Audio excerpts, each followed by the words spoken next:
I am Antoine Seguin. I work in FAST laboratory in Orsay, and I'm going to talk about. This one here, this is going to be better than.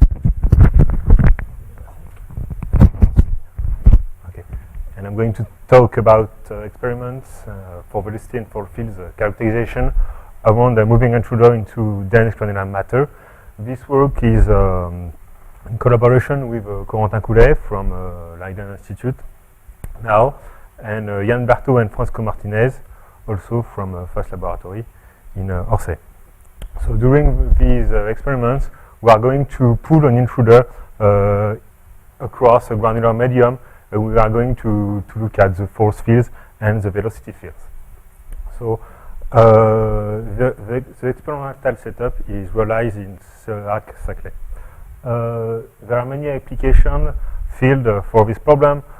We can mention here with water the burrowing problems when you want to pull or to extract an object or to push an object into the sand. There are also all the problem of stability in soils, and also the problem of animal motion. For example, you've got this small animal who has the possibility to swim in the sand. So now our experimental setup. This setup is in a spec at Saclay, near Orsay in France. So we've got 2D granular medium made with photoelastic discs, and inside this medium we've got an intruder which is a big, like a big grain, and we can pull this intruder through the granular medium at a constant velocity. And with a camera which is above our system, we are able to film and to record the displacement of the grain and the intruder altogether. Moreover, we use also polarizers to have the contact force network here inside the grain. And with the force contact network and the displacement field, we're able to find where are the force between grains. Also, we have a sensor at the end of the wire to measure the force exerted by the granular medium on the intruder. Okay, so now this is a small picture, small movie of a moving intruder. Above it's force contact network, and here it's reconstruction of the force in our medium. Okay, so here you've got the intruder who is going through the medium. You can see the force chains inside the medium. You will see there's a lot of small chains that are created when the brakes. And you will see also there's no chain force behind the intruder. And the more of the chain force are in front of the intruder, even if there are small chain. We have the possibility to control two parameters. One is the velocity of the intruder. We can go to very slow velocity. We can go for 1 millimeter per second from 10 power minus 4 millimeter per second. We also control the density, the global density of the packing, and we work at about 74%, 76%, maybe sometimes 80%. So now here is a force signal on the intruder. It is a force measured by the sensor, and you see that this force is not constant in time, of course, but if we can do an average on this force, and we're going to say that this force is constant on average, and we are making the assumption we have a stationary granular flow. That means, in point of view of the intruder is fixed and you see a flow above him of granular matter. Now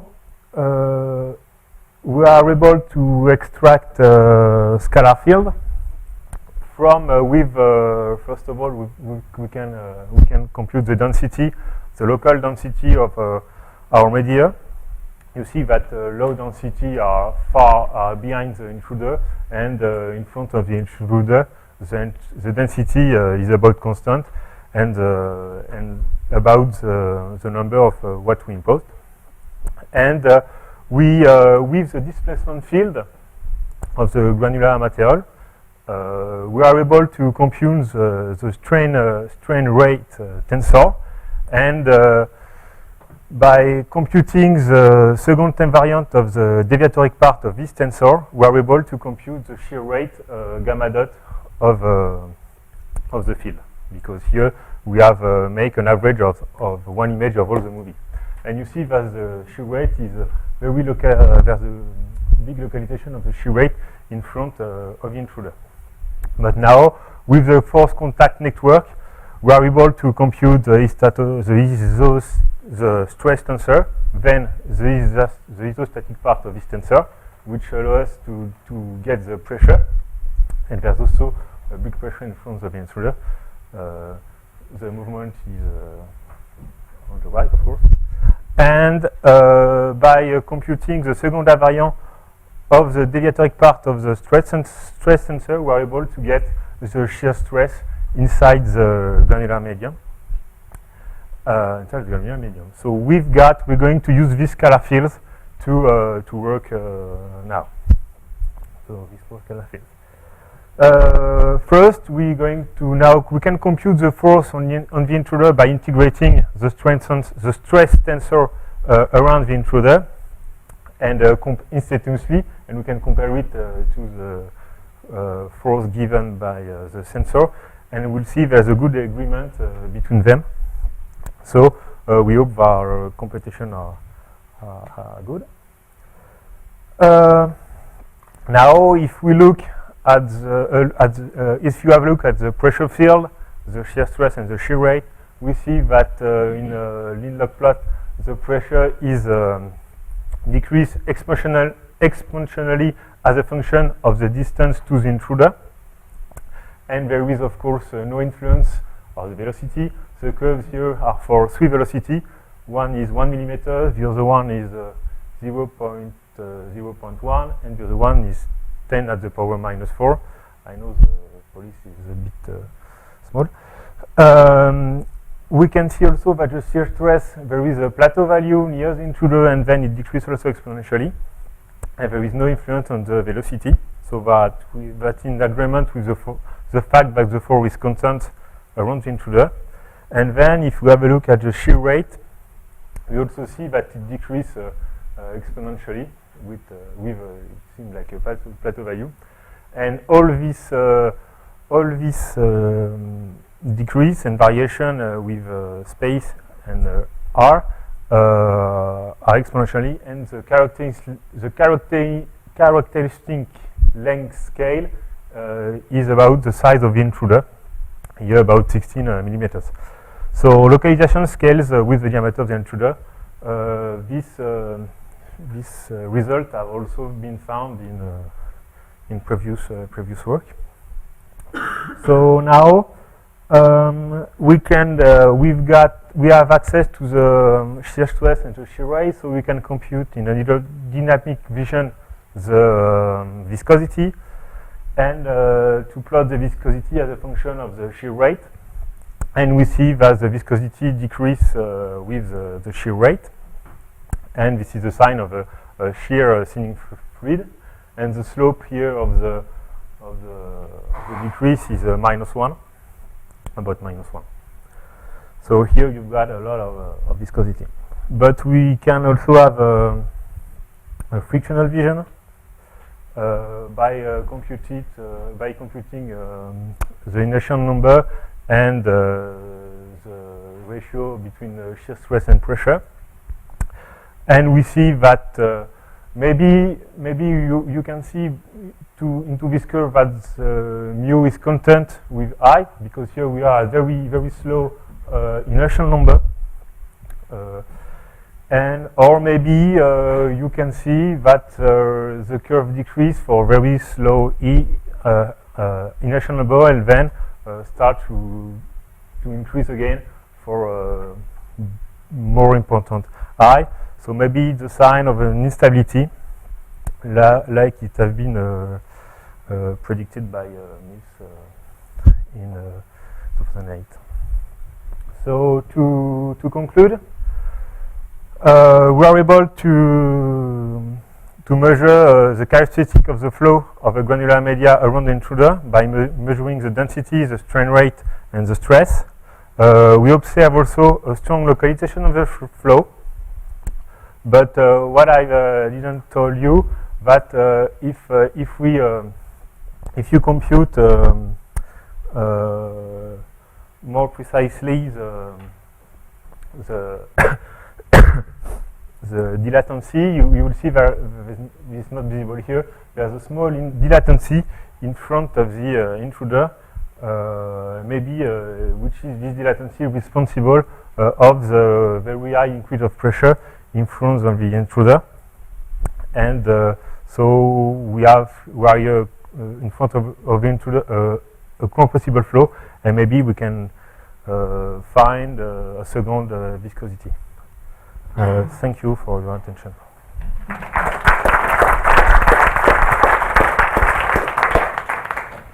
Are there any questions?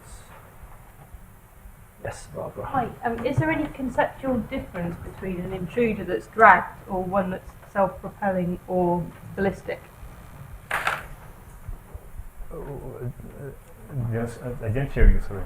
Sorry, in your experiment you're dragging the intruder, but you were relating it, or you were talking about animals that are moving through materials, for example. Yeah. Is there a conceptual difference between ones that are self-propelling? When I talk about the animal, because we thought that the animal to move into the sound, he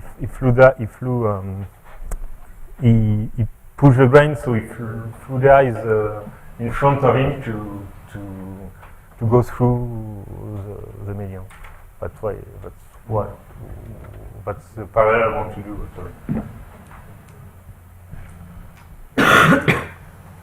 In your case, you're dragging the intruder through a medium that has no pre-stress at all. Is that no, of course, in that case, we've got no pre-stress. The only pre-stress we can consider maybe it's the friction of the granular, the grain between the ground. So maybe it's this little pressure we can suppress. But here, if we can separate. So when you are dragging the intruder, how does the force compare with the friction force due to the motion of the intruder itself plus the other grains that it has to push? Can one perform such here we can see that maybe the difference between the friction here is in this diagram, because there is a little offset here, and but I have to do the experiment to test to do the experiment by removing all the grain, but it takes me a lot of time to do it, because there are about 1,000 grains, so I have to remove it one by one. So I will do it, but later. Can one really, if you have the movie, the trajectory, so you see which grains are moving. Yeah. So how much weight is being displaced, and multiply this weight by the friction coefficient with the base, and does this give the force? Yeah. As I say, the grain, the size of the moving region is about 1 diameter of intruder. So it's like. So it's about 4 or 5 grain. 4 or 5 grain. I can do the competition now. Charlie? Have you ever thought about scaling your stresses with the elasticity of your particles? Because the Yeah, I have to do that. I know there is a paper from Rowan who said that we have to compare this viscosity to the stiffness of the particle, but that's what we are going to do. because the stresses generated in a force chain are going to be proportional to the I have to. This work is very recent. I didn't have time to do this. Maybe I misunderstood how you define your pressure, but do you think the pressure decays exponentially because you have friction at the bottom? Since you're imposing a monopolar force, you think that it has to... No, I think the pressure, the distance of pressure is due to the local divergency in front of the intruder.